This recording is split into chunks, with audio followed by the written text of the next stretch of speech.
This is my optical illusion experiment. I chose to do an Ebbinghaus style of illusion. The Ebbinghaus style of illusion, as you can see here, is a single shape. In this case, the classic one is a circle. It's surrounded by different sizes of the same shape. On the left, larger circles. On the right, smaller circles. This illusion makes people believe that the right circle is larger and the left circle in the center, obviously, is smaller. However, they are both the same size. I did much the same in my illusion.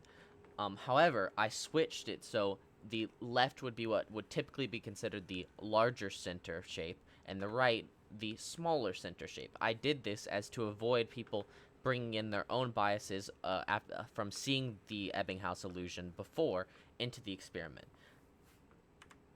This is the basic overview of my experiment. I began by placing an illusion of the image on the table face down.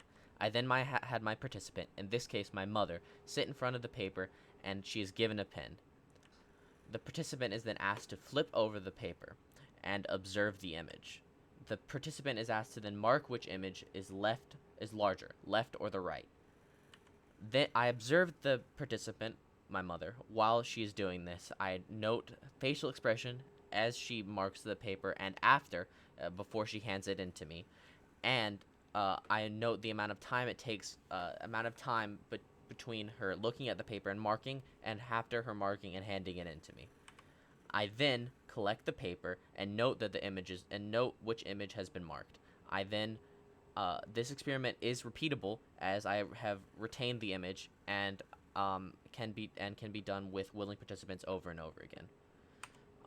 This is the video of the experiment I conducted on my mother. You can see here she flips the paper over.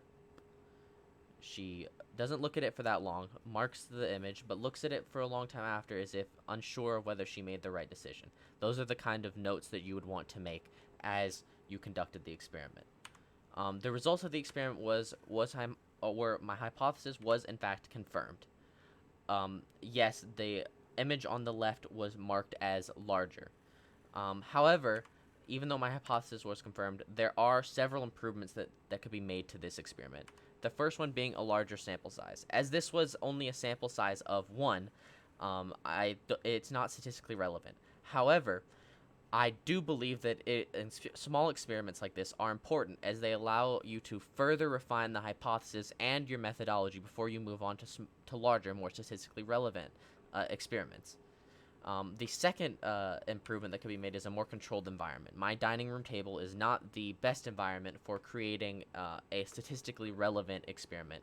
If I were to improve this, I would do this in a room with no type of distractions or objects that could interfere with the perception of the illusion. Thank you for listening to my presentation. Have a good day.